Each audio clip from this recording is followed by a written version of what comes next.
Perkenalkan, kami dari kelompok 14 dan kami akan menjelaskan mengenai etika penulisan ilmiah. Kelompok 14 terdiri dari Elia Prilianti, Hasna Lutfiah Kamra, Reisha Nur Aiska, dan Yula Esokaselani.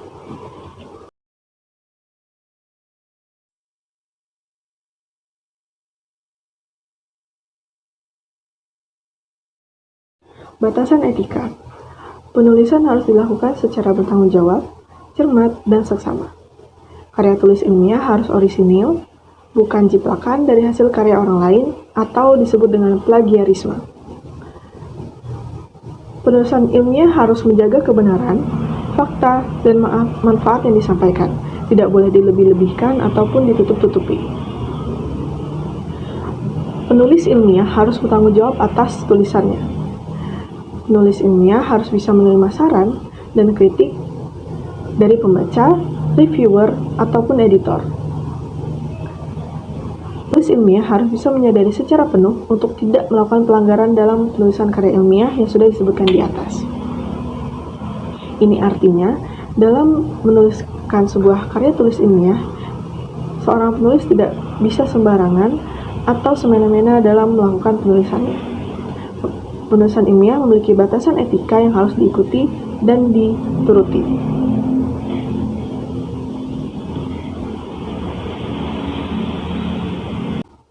Hak penulis.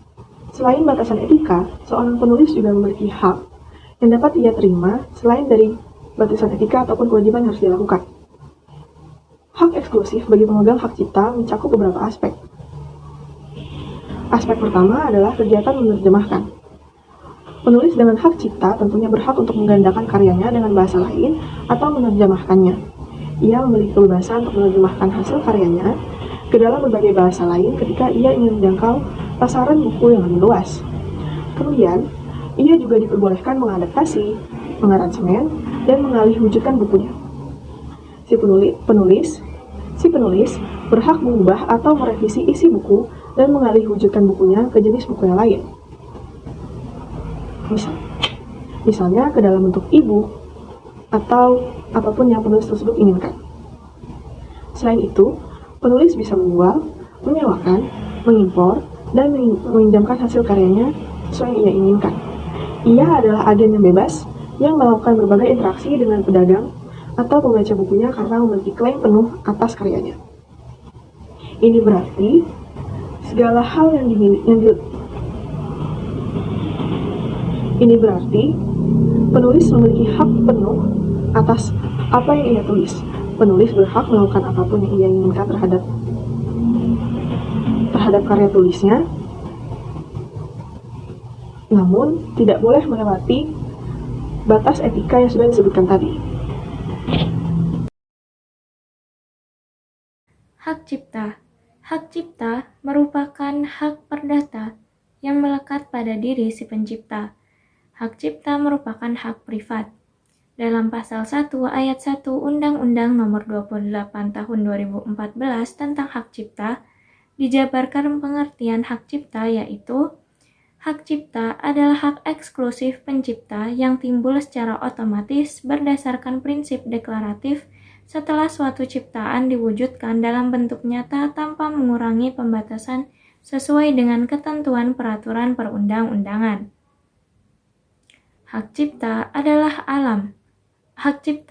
hak alam, bersifat absolut dan dilindungi haknya selama si pencipta hidup dan beberapa tahun setelah pencipta meninggal. Dalam undang-undang, hak cipta jangka waktu perlindungan setelah pencipta meninggal ialah 70 tahun. Sebagai hak absolut, maka hak itu pada dasarnya dapat dipertahankan terhadap siapapun. Yang mempunyai hak itu dapat menuntut tiap pelanggaran yang dilakukan oleh siapapun. Hak cipta merupakan hak eksklusif pencipta yang timbul secara otomatis berdasarkan prinsip deklaratif setelah suatu ciptaan diwujudkan dalam bentuk nyata tanpa mengurangi pembatasan sesuai dengan peraturan perundang-undangan. Pelanggaran hak cipta bisa memberi dampak buruk bagi penciptanya. Seringkali, pelanggaran hak cipta membuat pemilik dari hak cipta mengalami kerugian ekonomi. Dalam hal ini, tentunya perlindungan hukum hak cipta harus ditegakkan. Selanjutnya, hak penulis lainnya. Beberapa hak khusus yang dimiliki oleh pencipta sesuai dengan pasal 9 UHC 2014 adalah: yang pertama, mengumumkan dan memperbanyak ciptaan yang dilindungi. 2. Mendistribusikan ciptaan yang telah diperbanyak dengan cara menjualkannya, menitip jualkannya atau konsinyasi, menyewakan, atau dengan cara-cara lain. Yang ketiga, memberi izin kepada pencipta hak-hak yang berkaitan dengan hak cipta untuk menderivasikan dan kemudian mengeksploitasi ciptaan dari pencipta pertama. Hak-hak yang lahir di mana dilindungi oleh Undang-Undang Nomor 28 Tahun 2014 adalah tidak hanya untuk hak ekonomi, namun hak lain seperti hak untuk mencantumkan identitas dan publikasi atas dirinya sebagai penulis karya tersebut. Hak cipta yang dimaksud dalam undang-undang tersebut terdiri atas hak moral dan juga hak ekonomi. Pemegang hak cipta yang bukan pencipta hanya memiliki sebagian dari hak eksklusif, yaitu berupa hak ekonomi. Hak moral dibedakan dengan hak ekonomi. Hak ekonomi mengandung nilai ekonomis, sedangkan hak moral sama sekali tidak memiliki nilai ekonomis. Hak moral merupakan hak yang melekat secara pribadi pada diri seorang pencipta, tidak dapat dipisahkan dari pencipta karena hal ini bersifat pribadi dan kekal. Artinya, hal tersebut melekat selama hidup pencipta bahkan hingga setelah meninggal dunia. Hak moral ini tidak dapat dihapus biarpun jangka waktu perlindungan hak cipta telah berakhir. Hak moral tidak dapat dialihkan selama penciptaan masih, tetapi dapat dialihkan dengan wasiat atau sebab lain sesuai dengan ketentuan perundang-undangan setelah pencipta meninggal dunia. Hak moral juga mencakup hal dalam hak-hak terkait. Selanjutnya, hak ekonomi merupakan hak eksklusif pencipta atau pemegang hak cipta untuk mendapatkan manfaat ekonomi atas ciptaannya. Kegiatan yang dapat dilakukan ialah penerbitan ciptaan, penggadaan ciptaan dalam segala bentuk, penerjemahan ciptaan, pengadaptasian, pengaransemen atau pentransformasian ciptaan, pendistribusian ciptaan, ataupun salinannya, pertunjukan ciptaan, pengumuman ciptaan, komunikasi ciptaan, dan juga penyimpanan ciptaan. Tugas seorang penulis pada dasarnya memang menulis buku hingga selesai.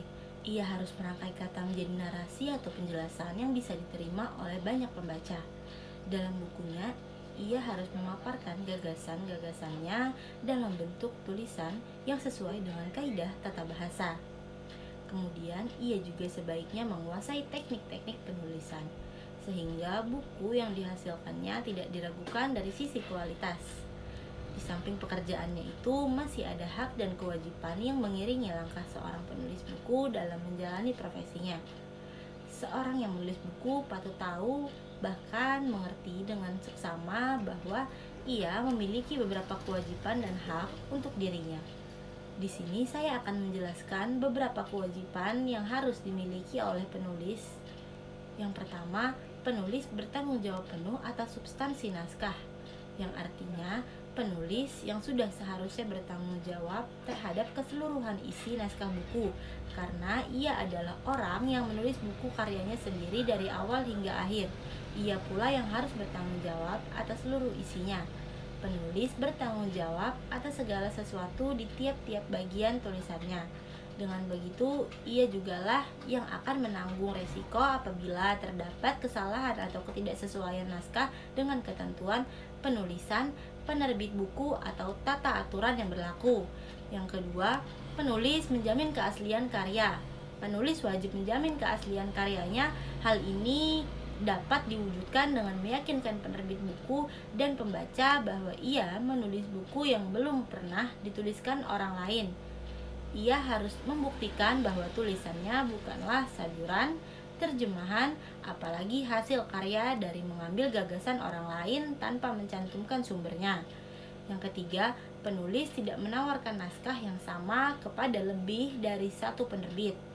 Jika seorang penulis telah memasukkan sebuah karya ke suatu penerbit, ia tidak diperkenankan untuk mengirimkan karya yang sama ke penerbit lain.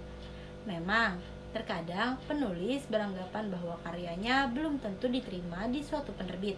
Namun, hal ini bukan berarti membuat penulis memasukkan karya yang sama di penerbit lainnya, dengan harapan salah satu penerbit yang dipilihnya akan menerima karya tersebut.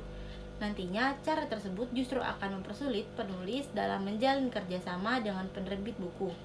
Yang keempat, penulis menjamin bahwa isi naskah tidak bertentangan dengan moral dan etika yang berlaku. Sudah sepantasnya seorang penulis menuangkan gagasannya tanpa melanggar moral atau etika.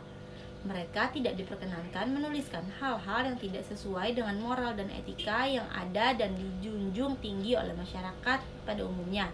Ia perlu mengoreksi substansi naskah bukunya dan memastikan bahwa ia tidak menulis buku yang bertentangan dengan moral dan etika.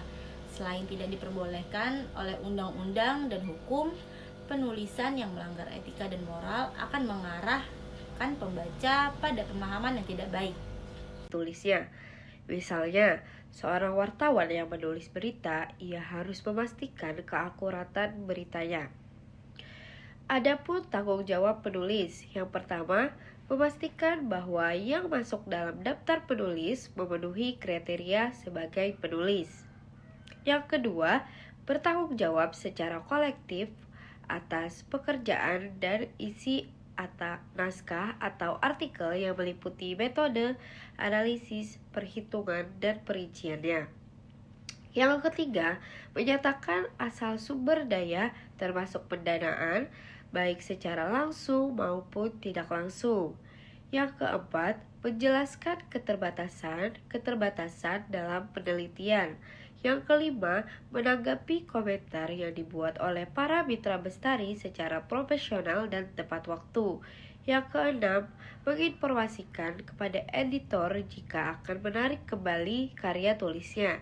Dan yang terakhir, membuat pernyataan bahwa karya tulisnya diserahkan untuk diterbitkan adalah asli, belum pernah dipublikasikan dimanapun, dalam bahasa apapun, dan tidak sedang dalam proses pengajuan ke penerbit lain. Dan penulis dapat menginformasikan bahwa buku yang ditulisnya atau artikel yang ditulisnya itu tidak dari terjemahan karya tulis ilmiah orang lain. Pelanggaran hak cipta dalam karya ilmiah salah satunya adalah plagiarisme. Plagiarisme adalah perbuatan secara sengaja atau tidak sengaja dalam memperoleh atau mencoba memperoleh kredit atau nilai suatu karya ilmiah dengan mengutip sebagian atau seluruh karyanya atau karya ilmiah pihak lain yang diakui sebagai karya ilmiahnya tanpa menyatakan sumber secara tepat dan memadai. Sanksi yang akan didapat jika melakukan plagiarisme ada dua, yaitu sanksi hukum dan sanksi moral. Sanksi hukum mendapatkan ancaman pidana maksimum 2 tahun dan denda maksimum 150 juta rupiah. Dan untuk sanksi moral yaitu mendapatkan pemecatan dan pencabutan ijazah dan gelar akademik. Nah, tadi sudah disebutkan bahwa plagiarisme adalah perbuatan yang tidak disengaja ataupun disengaja. Apa sih plagiarisme yang tidak disengaja maupun disengaja? Untuk plagiarisme tidak disengaja yaitu plagiarisme yang terjadi karena ketidaktahuan dalam cara menggunakan dokumentasi, cara mengutip, atau cara memparafrase. Dan yang kedua, untuk plagiarisme yang disengaja yaitu tindakan dengan niat jahat untuk mencuri atau sengaja menjiplak karya orang lain demi kepentingan diri sendiri. Sekian penyampaian dari kami pada kesempatan kali ini mengenai etika dalam penulisan ilmiah. Mohon maaf jika ada kekurangan dan kesalahan dalam penyampaian kata dari kami. Terima kasih telah menyaksikan. Wassalamualaikum warahmatullahi wabarakatuh.